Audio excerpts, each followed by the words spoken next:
بسم الله الرحمن الرحيم السلام عليكم ورحمة الله وبركاته وعندها وضيال كسر لواذا ورئيسي عن هويجا وكدقية مقالة مقدشة كلية لنا إنه بريم منستر رئيس الوزراء كحجين كدولة الفدرال كالصومالية مضان مهدي محمد قوليد قدر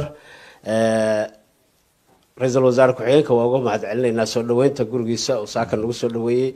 إيه أقبلات أو نجا أقبلي ورئيس إن هون كيبل تي في يسوي لي أنت بدلنا وحلي هذا ملاحظة سرسرة الدولة ما بحيان انترفيو أو برايفت ميديا برايفت كأما صحافة مدح بنان أنت بدل مسيان حدو سنقول إن مركب ورئيس قمت أدلو إلى لكن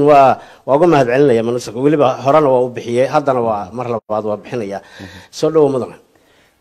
بعض ما هتصنت هاي ودو هاي عبد القادر وكاجم هذا علني فرصة هذا السيسي أديجا إيو بهوين تلفزيون كهون كيبل تي في فرصة هاي السيسي ما دينكم هذا علني واتاي وما هتصنت هاي وحن جود قلنا مركب ورئيس يجا رئيس الوزراء بالمركب هري واحد نشر شرحات كوبان نقص ساعة job description كاجا أديجا شقة رئيس الوزراء كحجينكم حقبته أودي سمعت بسم الله الرحمن الرحيم marka laga reebo inaad representative u tahay maaragtay Soomaal gobolada waqooyi dadka degan inaad wakiil uga tahay dawladda oo aad madaxa ugu sareeyo beelaha halka degan aad tahay marka laga reebo awoodaada shaqo maxay tahay waad mahadsan tahay Cabdul Qaadir su'aashaad weydiisay sidaynu ka wada warqabno waxaanu nahay dal kamid ah dalalka adduunka qaab dhismeed wadamada dunida qaar badan oo kamid ah ay leeyihiin mid la mid ah leh dastuur baynu leenahay dastuurkaasi wuxuu qeexayaa awoodaha iyo waajibaadka ay kala leeyihiin hay'adaha kala duwan ee dawladdu haday tahay sharci dejinta oo golayaashii baarlamaanka labada aqal ah garsoorka oo waaxda labaad ee qaranka ah iyo fulinta oo hogaankii siyaasadeed oo madaxweyne Farmaajo uu yahay madaxii qaranka xukuumaddiina ay tahay ra'iisul wasaaruhu madax u yahay kana shaqeynayso fulinta barnaamijka dawladda barnaamijka xukuumaddu qaadatay siyaasadii madaxweynaha lagu doortay in ay turjunto ficil u bedesho wixii aaraa iyo afkaar iyo ku talagal iyo ballanqaad ahaa marka waxa dastuurku dhigaya ra'iisul wasaare iyo golo wasiiro oo xukuumaddiisa oo ka tirsan oo la shaqeynaya meelo kala duwan na qaabilsan wasaarada kala duwan qaabilsan ra'iisul wasaaraha waxa ku xiga aniga oo ah ra'iisul wasaare ku xigeen markastoo ra'iisul wasaaruhu maqan yahay ku matala xilalkii waajibaadkii guud ee uu gudanayay haday tahay dhinacyada dhaqaalaha amniga arrimaha bulshada iyo siyaasadaha kale ee wasaaradaha kala duwan ay ku foogan yihiin ka shaqeynayaan siyaasadda loo dhan yahay dhinacyada kala duwan oo dhan isku dubaridkooda iyo xiriirintooda iyo in aan u dhaxeeyo ra'iisul wasaaraha iyo golaha wasiirada oo aan kormeero soo ururiyo waxqabadkooda shaqooyinka kale ee sida dastuurku dhigay ra'iisul wasaaruhu uu igmado aan fuliyo oo aan qabto marka waa shaqo aad u ballaaran oo culus run ahaantii dalka gudihiisii iyo dibaddiisii wasaaradihii kala duwanaa isku xidhkoodii inaan gacan yaraha koowaad oo ahay ra'iisul wasaaraha iyo qofka koowaad ee la shaqeeyay waa mahadsan tahay waxaan rabnaa marka waraysiga guud galaynaa 18 bilood ah xukuumaddu shaqeynaysa dabcan shaqo aad u adag aan hortaalay ama waajibaad aad u adag hor yaalay waxna waa u qabsoomeen waxna wali uma qabsoomin oo dawladda mandatekeedii 2 sano idin hartay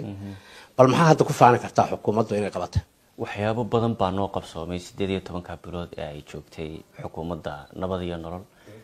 anagoo ka amba qaadayna wishii Febraayo 8 Febraayo madaxweynaha lagu doortay kalsoonidii shacabweynaha Soomaaliyeed ay siiyeen ku taageereen gudo iyo dibadba dalka koona ilaa koona waxa dhisantay oo madaxweynuhu magacaabay mutayro kooban gudaheed ra'iisul wasaare Xasan Cali Khayre oo muddo kooban ku soo dhisay xukuumad karti iyo awood iyo aqoon iyo way aragnimo lagu xushay dhinacyada kala duwan ee bulshadana matalaysa haday tahay dhalinyaradii siyaasiyiin rugcada ah haweenkii iyo ka turjumaysa muuqaalka shacabweynaha Soomaaliyeed ummadda Soomaaliyeed muraayad dalka oo dhamay iska dhex akri kara ah waxa aanu markii ugu horeysay soo gudbinay annaga oo xukuumaddii iyo barnaamijkii xukuumadaba golaha shacabku uu ansixiyay ogolaadayna 10 tiir oo waaweyn ka kooban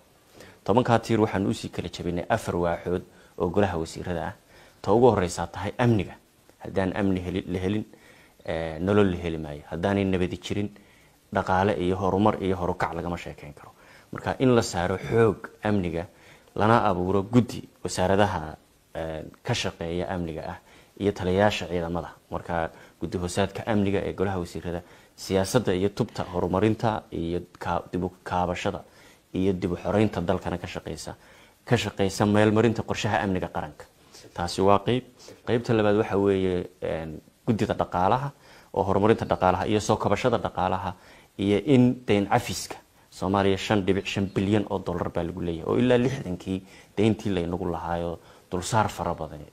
22 sanadood ee aynu burbursanayn oo ina fuulay sanad walba marka taas sidee looga shaqeyn karaa currency-ga ama lacagta ay leenahay sidee baa reform ama dib habeyn loogu sameyn karaa waad ogtahay lacag iska raabuqday baabacday meelo kala duwan laga soo daabacay cid soo daabacday mararka qaar aynaan garanayn waa lacag legal tenderkii la sheegayay oo bangiga dhexe maamulo iyo bangigii dhexe in uu awoodii bangiyada madaxa banaan ee dhismay dalkeenu intii uu burburay waxa dhacday in hooyadii iyo ilmihii hor dhaqaaqo hooyadiina ay maaragtay way dawladda dhexe maqnay sidee baa dib dhaqaale ahaan iyo kiyaan dhaqaale ahaan loo habeeyaa loo soo kabtaa tiraba 3 goor bogaadin weyn oo caalami ah ayaynu ku kasbanay waxa la yiraahdo SMP oo 2 goor hore leenugu bogaadiyay hadda markii saddexaad oo ay hadda u joogaan Nairobi wasiirka maalintii wasiirro kale iyo mas'uuliyiin wasaaradaha ay khusayso ka tirsan waxyaabo la taaban karo oo horumar weyn ah ay ka sameeyeen guushaas laga qiray shirkii Muqdisho aynu ku yeelanay December iyo kii hadda Brussels aanu ku yeelanay bulshooyinka caalamka isugu timid horumarinta dib u kaabashada Soomaaliya laga sheekeynay qaybta saddexaad waxa la siyaasadda loo dhan yahay madaxweynuhu wuxuu ballan qaaday markii la doortay inuu taabagelin doono doorashada xukuumadana waajib ka saaran ay tahay inay meel mariso doorasho hal qof iyo hal cod ah oo sanadka 2021 Soomaaliya laga qabto oo taas shuruucdii iyo u diyaar garowgeedii iyo qorshihii lagu suurtagelin lahaa gacantaan ku haynaa waxa meel marinay tubta siyaasadda loo dhan yahay dib habeynta dastuurka shuruucda doorashada nidaamka xisbiyada badan habka doorashooyinka ee ay tahay inaynu qaadano diiwaan gelinta muwaadiniinta iyo waqtiga loo baahan yahay doorka komishanka madaxa bannaan ee doorashooyinka iyo doorka ay ku yeelanayaan qaybaha kala duwan ee dawladdu iyo wasaaradaha kala duwan shirkii Baydhabo heshiis weyn baa laga gaaray haday tahay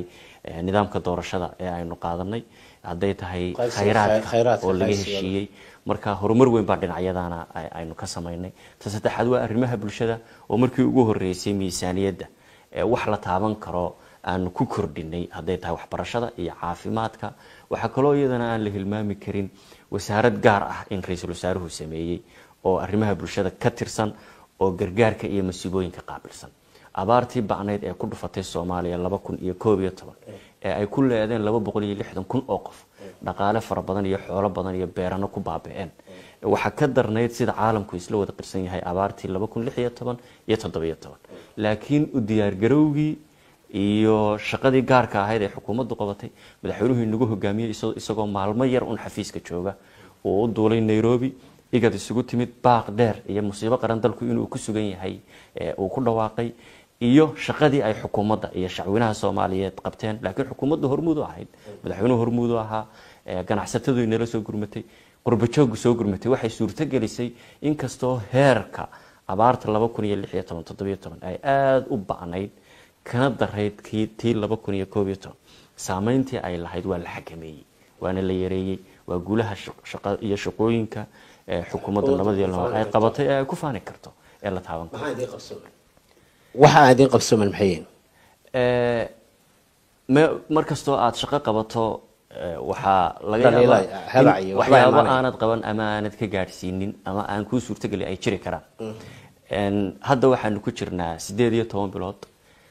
waxaanu sanad kasta wadnaa isla xisaabtan maxaa qabsoomay wasaarad kasta u qabsoomay maxaa golaha wasiirada dhamaantii u qabsoomay sanadkii labaad oo aanu imika 6 bilood isla xisaabtankeedii sanadka labaad aanu dhameystirnay ra'iisul wasaaruhuna soo gabagabeeyay waxyaabo badan oo ballanqaadkii iyo shaqooyinkii la yiri hal la qabto oo ku heshiinay ayaanu qabsoomay laakiin wali waxaanu haysanaa farsanadood waayo barnaamijka dawladdu barnaamijka xukuumaddu waa ballan 4 sano waxaan rabaa marka inaan kala qaado qodobada aad hadda noo sheegtay amnigan ku hormaraya amniga waa la socotaan malaynaya marka wixii hore laga soo tago fadhigii baarlamaanka ee toddobaadkan hadda weli maanta inuu soo gabagaboobi doonaan malaynaya diiradda waxaa lagu saaraya amniga xildhibaanadu si aad ay uga hadlayeen in amnigu uu faraha ka baxay waxaa xukuumadda lagu dhaliilayay in amnigii uu maaragtay xildhibaanadu xataa waxay sheegeen in iyagu laftkooda dayacan yihiin xildhibaanada qaar waxay sheegeen in ciidamada ammaanka aanay ku kalsoonaan karin oo ay dhiyadooda aanay tusin ay kusoo maraan oday soomaaliyadan ahay iyo hooyo soomaaliyadan ahay waddada inay kusoo maraan waxay sheegeen in al-shabaab loo doonto garsoorkii iyo maaragtay la aado horena waxaa u jirtay in maamul goboleedyada madaxda dowlad goboleedyada xubnaha ka ah ee dowladda federaalka ah iyaguna ay kulankii 17 loo ballansano madaxweynuhu iclaamiyay ee amniga ku saabsanaa inay yiraahdeen ma imaan karno xaalada amni daraadood ma imaan karno magaalada muqdisho waxaasoo dhaliila idinma muuqdaan miya horta marka ugu horeysa amniga iyo tan iyo 1991kii dhibaatooyinkii xagga amni ee dalka ka dhacay hogaamiye kooxeedadii shacweynihii dagaalkii qabaliga ahaa ee dhacay iyo sanadadii 2006 wixii ka bilaabma dhibaatooyinka kale ee abuurmay ee ku salaysan fikirka diiniga ah iyo aragti diini ah oo inaga culimadeena Soomaaliyeed siday aynu u wada aragna ah aragti guracan oo la inoo soo waariday oo la inoo soo dhoofiyay waxaanu la halgamaynay muxuu yahay dagaalka tan iyo intii dawladda Soomaaliya dhisantay 2000 carta aynu magacii Soomaaliyeed soo celinay 2006 ugu dambeyn madaxtooyada madaxweynihii iyo xukuumadda iyo dawladda yimaadeen maxaynu la halgamaynay maanta ma jirto siyaasiyiin dagaalsan maanta ma jiraan qabaa'il Soomaaliyeed oo istilaya maanta ma jiraan hogaamiye kooxeed hub isu haysta maanta ma jiraan dad la leeyahay waa mucaarid iyo muxaafid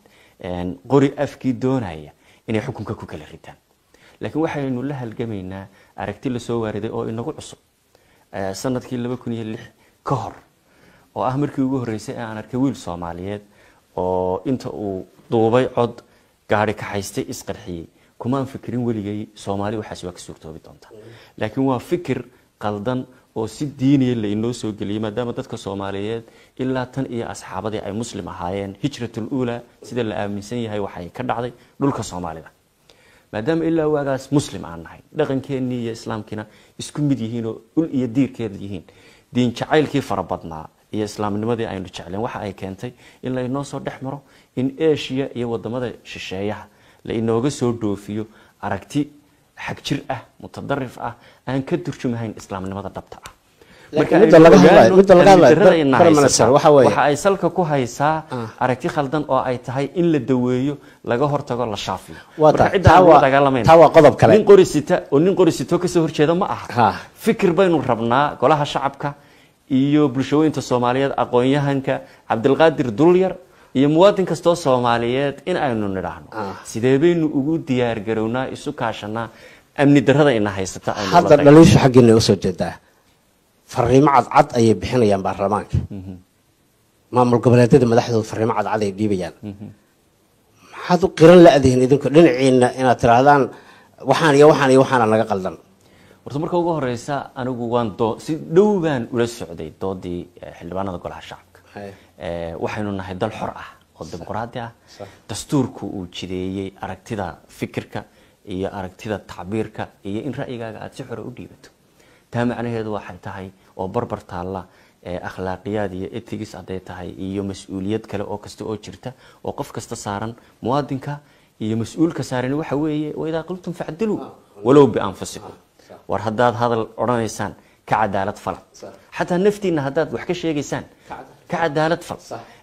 waxaanu markaa aaminsanahay in loo baahan yahay arinta amniga ka hadalkeeda xildhibaano badan oo kale oo badanina waa difaaceen waxay yiraahdeen maya amnigu meel wanaagsan buu marayaa mas'uuliyadeeduna waa mas'uuliyad wadareed oo ina wada saaran aynu markaa qiimeeyno 27 sanadood oo xaalad baan ah bay Soomaaliya ku soo jirtay 2010 ilaa 2018 xaaladda amniga ku jirna maxay ahayd 2006 oo waqtiga ay bilaabantay ah iyo 2018 maxay ahayd 2012 ilaa meel ay soo mareysay hadda meel bay mareysay haddaba dooda taagan 18 ka bilood ay xukuumaddu dhisnayd madaxweynuhuna joogay xaaladda amni aynu isla wada qiimeeyay dooda hadda maanta soo gabagabaysaa waxaanu aaminsanahay wax badan in ay dawladda Soomaaliya federaal ku qabatay xukuumaddu qabatay amniga nooca amniga aan rabnaa waxa weeye diyaar gareynta qofka Soomaaliyeed in loo diyaar gareeyo kullukum mas'uul wa kullukum mas'uul an ra'iyatihi amniga inaad Cabdulqaadir Dureer ka shaqeeyay adiga mas'uuliyadda koobaad dood maanta tiraahdo Xasan Cali Khayra ka mas'uula ma aha dood maanta diiwaanka doodaya waxa ay mas'uuliyadda ka saaran tahay inuu soo sheego halka al-shabaab loogu tagay in ay maxkamad noqoto ay soo garno dabadeedna xildhibaankii inoo sheego nooca sharciga ee loo baahan yahay in amniga lagu sogaa xukuumaday kan iyo kan weeye xildhibaanku waa inuu mas'uuliyadda koowaad mas'uuliyadda koowaad ee saaran doodda maanta ay soo gabagabaysaa xukuumadahan haddii laydin yeero laydinkuna dhaliila ma qaadanaysaan mar walba diyaar baanu nahay xukuumaddu diyaar u tahay ra'iisul wasaaruhu diyaar u yahay in xildhibaanadiisa oo ah golihii shacbiga Soomaaliyeed ina hortagtaan ee la xisaabtanka iyo mas'uuliyadda iyo u yeedhitu sida wasiir kasta ay ugu yeedhaan in ay yiraahdaan sharaxaad ka bixiya halku amnigu maraya annagu garanaqsi baan diyaar u nahay isla xisaabtan baan diyaar u nahay inaanu ka shaafino xildhibaanka aan xogta badan haynin waa xogaha qaar baan u baahnayn meel kasta in laga sheego sida aad sheegtay inaanu ka shaafino nidhaahno maya xildhibaan waad mahadsan tahay waanuna ku ixtiraameynaa wada shaqeynta aanu leenahayna iyo mas'uuliyadda ku saaran waa kugu ixtiraameynaa laakiin warkan aan qabnaa 1 2 3 4 5 intaana aynu isu nimaadno oo gacmo wada jir iyo hawl bay wax ku gooyaan inagoo midaysan isku duubnida dadka iyagu lagu gaaray kaga baxa wata hadalka aad soo qaaday waxa weeye dhinaca fikirka la soo waariday ayuu amnigu salka ku hayaa Soomaalidu waa wada ogsoon tahay waa al-shabaab Soomaali al-shabaab tan iyo waqtiga ay aasaasanto 2016kii to now waxa waaye dawlad kasta dawladihii Sheekh Shariif tii maaragtay yani Abdullah Yusuf tii maaragtay Xasan Sheekh tan hadda joogta wali wala la dagaalaya ayaguna waa dagaalamaya dad badan marka hadda dawladan 18 bilood ay joogtay waxay dhowr jeer ku dhawaaqday in al-shabaab lagu qaadi doono guluf weerar goobaha ay joogan loogu tagayo madaxweynaha yiri barnaamijka yiri waxay gashadeen dharkii ciidanka waxay noo muujiyaan inay howlgal sameynayaan haddana waxba kama soo naasacdaan taa maxaa sabab ah maxaa kii waxay ila tahay dadka Soomaalidu horta waxa moodaa inuu xoogaa degdeg ku jiro oo ah maanta ayuu madaxweynuhu ku dhawaaqay amniga in wax laga qabanayo al-shabaab la cirib tirayo kuwooda fikirka wanaagsan iyo aragtida Soomaalinimo in ay dhageystaan oo wada hadal ay furaan aynu u furannahay soo dhaweyn wada ogtahay madaxweynuhu baaq buu tiray wuxuu war culka wadaf ma lagu day war dadkani waa dadkeenii midabkeenay leeyihiin waa inaga waa iswada garanaynaa waa tol iyo dhinac kasta waa la iska soo galaa laakiin aragti khaldan ku socda wuxuu u fidiyay gogol wuxuu walaalayaal nagu soo biira kaalaya nabad qaata dad badan oo ka faa'iideysto dhalinyaro ay waa jiraan wali gogashaas iyo dadka imanaya maalin kasta way dhacda xildhibaanada golaha shacabku waxay ahayd inay sheegaan sidoo kale gogashii madaxweynuhu fidiyay wada hadalkii uu la furay oo uu yiri waa idin furan yahay baaqi uu u diray saamixii uu siiyay iyo intii fikirkii khaldanaa ka tanaasushay ee soo xarootay marka dagaalka nooca aynu wadnaa ma aha maanta lagu dhawaaqay berrina waanu aragnaa natiijadii waxaanu aaminsanahay 18 bilood in wax badan ay qabsoomeen waxaad ogtahay 18 gobol ee Soomaaliya ka koobnayd in 12 gobol ay maamuli jireen ay haysan jireen maanta inteeda haystaan gobol waa Jubbada Dhexe wax la oran karo gobol badankiisa way joogaan shabeellada hoose meelay ka joogaan ma wada maamulaan shabeellada dhexe ma wada maamulaan gobol ay sida uu u dhan yahay kaligood joogaan waxay joogaan gobolada dhexe way joogaan baan ku leeyahay yani degmooyin iyo meel kamid ah laakiin habka ay waa inaad la cadowgaaga waa inaad ogaataa sida uu u nool yahay markaan sharciga baranayay waxa marar badan lagu barayaa lagu tababaraya in cidda ka soo horjeeda aad barato meelaha daciifka uu ka yahayna aad ogaato nimanku mar walba waxay bedelayaan foomka ay u nool yihiin maanta meel la oran karo ciidan al-shabaab jooga oo 200 ama 100 ama 300 ee aynu ku duulna ma jirto foomkii waa bedeleen laakiin taa bedelkeeda idinka laga soo weeraraa hadda Soomaaliya waa isa soo uriyaan ma hadda taa bedelkeeda halka dawladdu weerarayay idinka laga soo weeraraa imakadan markaad ogtahay inay dawladdu weerartay oo ay si fiican guul weyn oo la taaban karo ka soo hoysay waa socdaa dagaalku meelo badan iyo gaboodo badan oo ay lahaayeen baa laga saaray nimanka maanta dhufays ma haystaan وهاد جد واي لكن وح أي ولي وضعن إن الدولار شار لنا قدانو أي جوري كل حاجة سوا كلام سيدو قرن كرتا قف الصومالية نيك جوري كل حاجة دقني إنه الشباب هاي يأنا أنا أهين كل هالك شقة بدنا واحد على شقة بدنا أهين إنه استعمال intelligence ما أنت واحد ذهبين قوضنا هي أدنى بتصقطها أو أنا نبتصقط حوران بيهايد لكن مسؤولية دي هذا ناس عارنتها قف كستو صومالي أهين إن ولا شقية حكومة ده بوليسكا نبتصقط ده صار شيء ومسؤولية توا إن الدولة كالسوني ده الشعب كله تمادا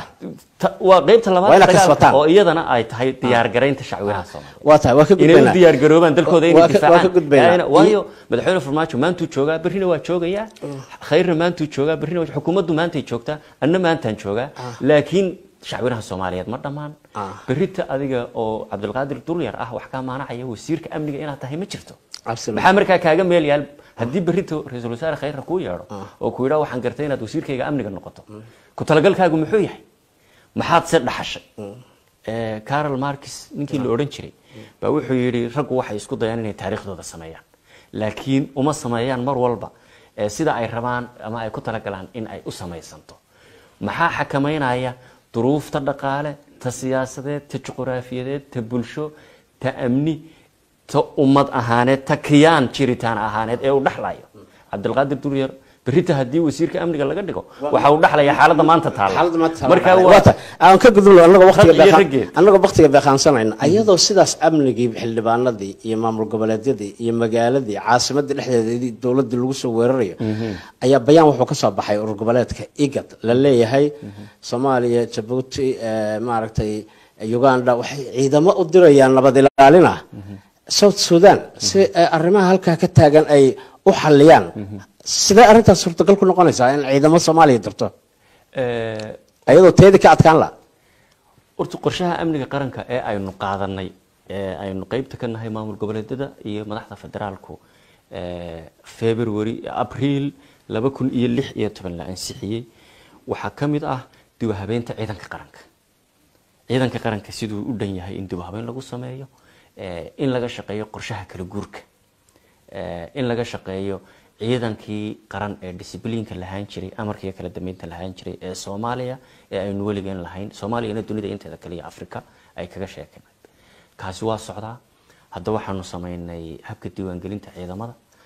ismaha ciidamada hay dambe suurtagal ma tahay Soomaaliya inay dirto ciidan keenaysa qorshaas xukuumadda moodaa ay inoo suurto gelinaysa in waxaad hadda ogtahay madaxweynuhu ka qayb qaatay nabadeynta igad oo Djibouti iyo Eritrea iyo geeska Afrika sidii nabad u iman lahaa waa uu imaanayaa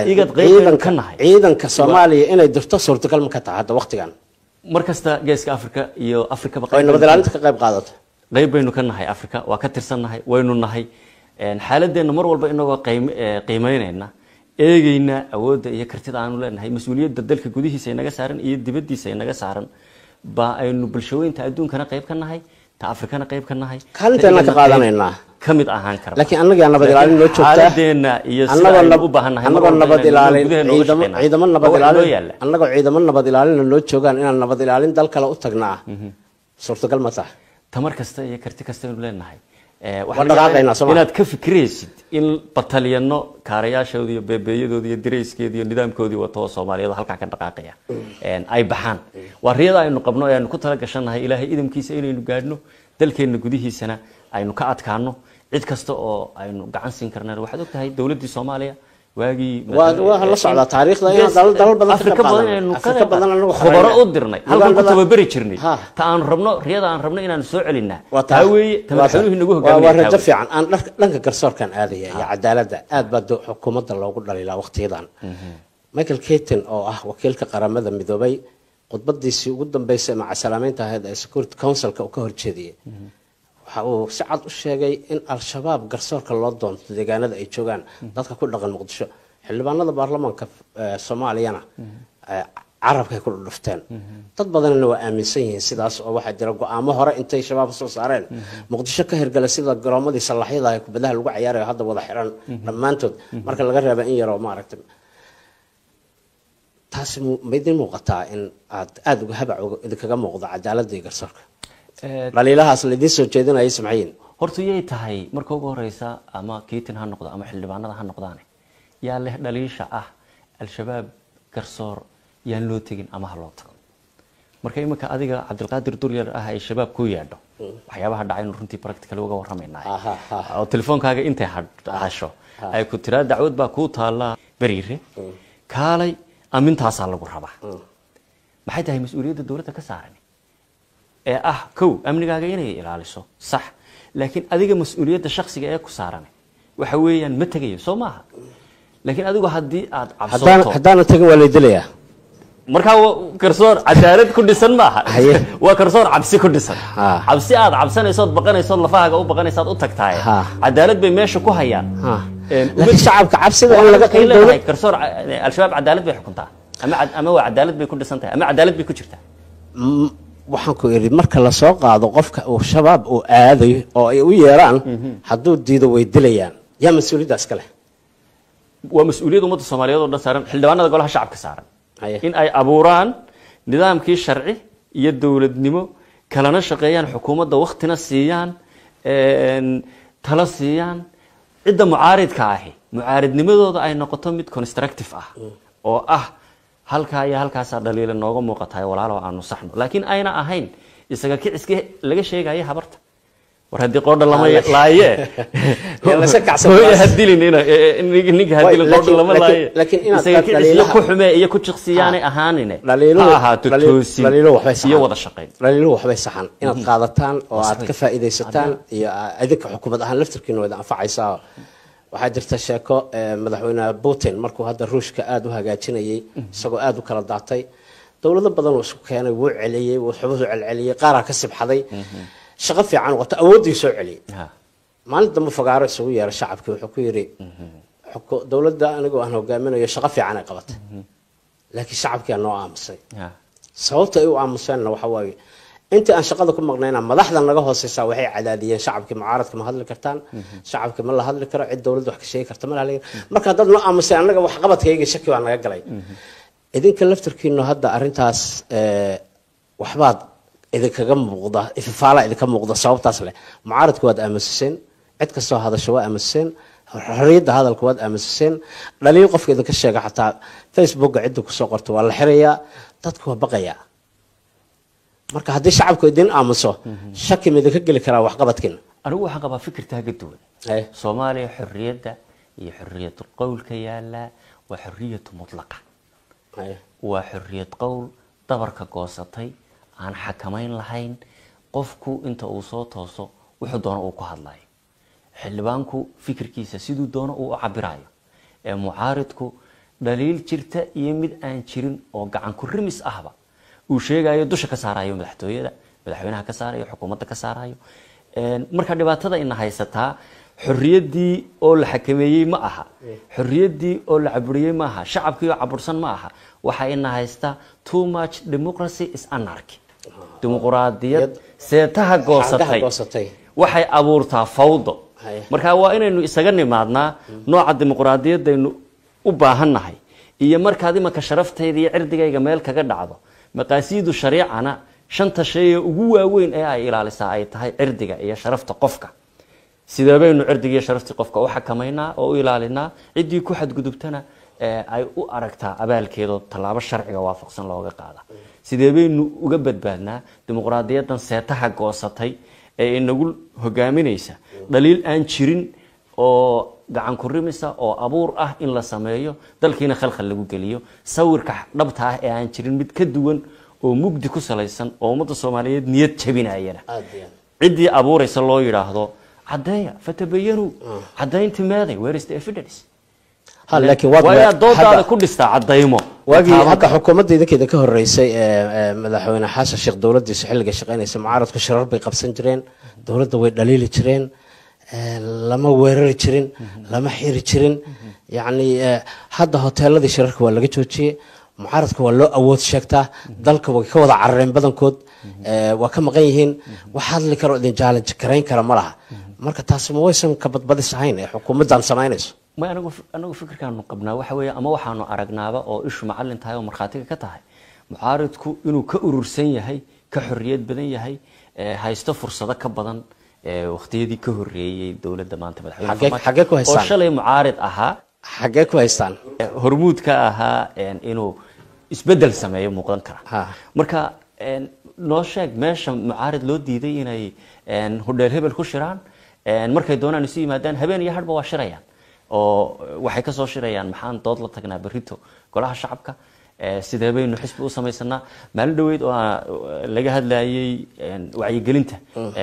iyo bulshaweynta Soomaaliyeed iyo nidaamka xisbiyada 19 xisbi siyaasadeed oo ku meel gaar ah ayaa hadda jira ilaa 9 kale ayaa ku soo jira soo gaari doonaan way ka badnaan doonaan qof kastay u furan tahay laakiin mucaaradkan la isla fahmin mucaaradka ma aha kan dawladda dhexdiisa ku jira ama wasiir ha ahaado ama xildhibaan ha ahaado ama agaasimo waxa aad ma mucaaradka aan dawladda xilka ka hayn ee mucaaradka la yaqaan ah ayaan ka hadlaynaa waad weerarteen horta waxa laga yaabaa in aad aan u maleynayaa inaad sarbeebayso dhacdo dhacday waqti hadda ka hor dhacdadaasi waxay dhacday kaligiis ma xisbiga dal jiraad weerartay Kamaal Gutaale iyo xogayaha gudaha xisbiga iyo oo la soo xiray u sabaahan maaragtay in